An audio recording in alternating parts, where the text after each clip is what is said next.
तो नमस्कार, मैं Brijnandan Yadav Asian event news के लिए आज मैं आपके सामने एक राजनीतिक मुद्दा लेकर आया हूं, जो राष्ट्रीय स्तर का राजनीतिक मुद्दा है। क्या भाजपा और टीडीपी का दक्षिण में फिर गठबंधन होगा और गठबंधन कैसा होगा, किस तरीके का हो गया, क्या प्रारूप होगा और क्या आधार होगा गठबंधन का, इस पर मैं आपकी चर्चा करना चाहता हूं। जो अभी भारतीय जनता पार्टी के राष्ट्रीय अध्यक्ष जेपी नड्डा ने ट्वीट करके कहा कि जिस तरीके से पोर्ट ब्लेयर म्युनिसिपल काउंसिल का चुनाव हुआ, पोर्ट ब्लेयर म्युनिसिपल काउंसिल के चुनाव में टीडीपी ने और भारतीय जनता पार्टी ने मिलकर के वहाँ एक चेयरमैन बनाया। चेयरमैन बनाने के साथ ही और उन्होंने भी ट्वीट किया जेपी नड्डा ने। दूसरी तरफ टीडीपी के राष्ट्रीय अध्यक्ष और किसी जमाने में एनडीए के संयोजक रहे और घटक एनडीए के हिस्सा रहे चंद्रबाबू नायडू ने भी ये ट्वीट करके कहा, ये जनता के विकास के हित में भारतीय जनता पार्टी और टीडीपी का गठबंधन है। हम कोशिश करेंगे कि इस गठबंधन से आगे जनता को राहत ही मिले। गौरतलब है, इस टीडीपी और भारतीय जनता पार्टी के दोबारा गठबंधन की राह कैसे बनी। इस गठबंधन की राह के लिए पोर्ट ब्लेयर म्युनिसिपल काउंसिल चुनाव ही आधार बना।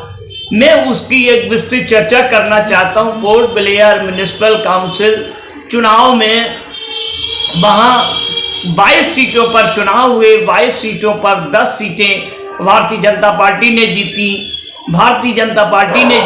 जबकि एक सीट निर्दलीय ने जीती और 2 सीटें टीडीपी चंद्रबाबू नायडू तेलुगु देशम पार्टी ने जीती। वहीं दूसरी तरफ कांग्रेस और डीएमके गठबंधन ने भी करीब 11 सीटें जीती। अब 2 सीटें जीतकर चंद्रबाबू नायडू की जो टीडीपी है वो किंग मेकर की भूमिका में आ गई है। जब किंग मेकर की भूमिका में आ गई है तो उस भूमिका को अधिक साकार करने के लिए भारतीय जनता पार्टी ने अपने पूर्व सहयोगी एनडीए के जो अलायंस रहे 2018 में आंध्र प्रदेश के स्टेटस को स्पेशल दर्जा देने के मामले पर चंद्रबाबू नायडू ने एनडीए छोड़ दिया था। अब 2019 राज्य में 18 में चुनाव हुए थे और 2019 में भी कोशिश की गई थी, लेकिन वो उसके साथ नहीं आए थे और उसके बाद अपनी एकला चलो की राह पर चलते गए। लेकिन जिस तरीके से आगामी आंध्र प्रदेश विधानसभा के चुनाव होने हैं और आंध्र प्रदेश विधानसभा के चुनाव को मद्देनजर रखते हुए और वहीं 2024 के लोकसभा चुनाव को मद्देनजर रखते हुए भी इन दोनों दलों के अध्यक्षों को, दोनों दलों के सेनाओं को, दोनों दलों के लोगों को, जनता को, मतलब करता धरता यानी नेताओं को ये मालूम पड़ गया है कि हम अब बगैर सहयोग के नहीं चल सकते हैं। गौरतलब है, पिछले विधानसभा के चुनाव में वाईएसआरसीपी जो पार्टी है जिसके अध्यक्ष हैं मुख्यमंत्री जगन रेड्डी ने चंद्रबाबू नायडू की टीडीपी को हराया था। उसके बाद वो वहां से सत्ता में हैं।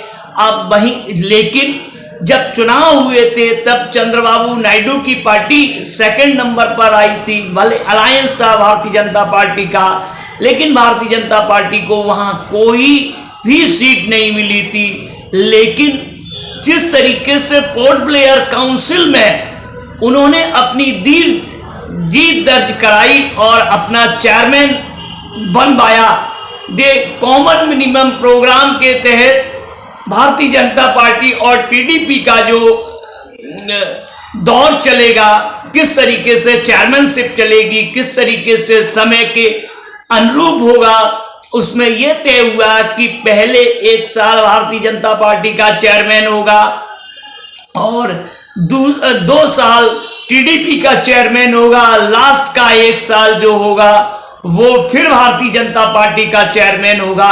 इसी बीच अगर कोई और अप्रिय राजनीतिक बात नहीं हो जाती है तो गठबंधन चलता रहेगा। लेकिन अभी वहां प्रदेश की इकाई से बात करने से यह पता चला, प्रदेश की इकाई का, भारतीय जनता पार्टी के प्रदेश इकाई का यह कहना है कि यहां हम लोग जो भारतीय जनता पार्टी के कार्यकर्ता और नेता हैं वो टीडीपी के साथ आमने सामने रूबरू लड़ रहे हैं, लेकिन बड़े नेता अपने फायदे, राजनीतिक फायदे के लिए समझौता कर लेते हैं।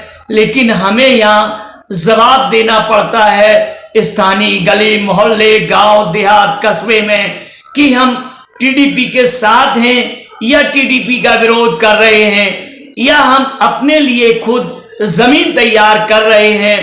तो ये उनके जमीनी कार्यकर्ताओं और प्रदेश की इकाई के लोगों का कहना है। वहीं जिस तरीके से 2024 के लोकसभा चुनाव की और आंध्र प्रदेश विधानसभा चुनाव की एक राजनीतिक गठबंधन की नींव रखी जा रही है, वो पोर्ट ब्लेयर ही उसका आधार बनता दिखाई दे रहा है। और पोर्ट ब्लेयर म्युनिसिपल काउंसिल चुनाव ही एक आधार होंगे। अब क्या किस तरीके से चुनाव होंगे, कैसे ये टीडीपी और गठबंधन पर प्रोग्राम, कॉमन मिनिमम प्रोग्राम होगा या नहीं होगा, ये तो दोनों दलों के नेताओं और कार्यकर्ता के अनुसार अपना तय करेंगे। आखिर तो आंध्र प्रदेश की जनता ही लोकसभा और विधानसभा चुनाव में तय करेगी कि ये गठबंधन स्वाभाविक है या स्वार्थपरक गठबंधन है। ये तो जनता ही तय करेगी।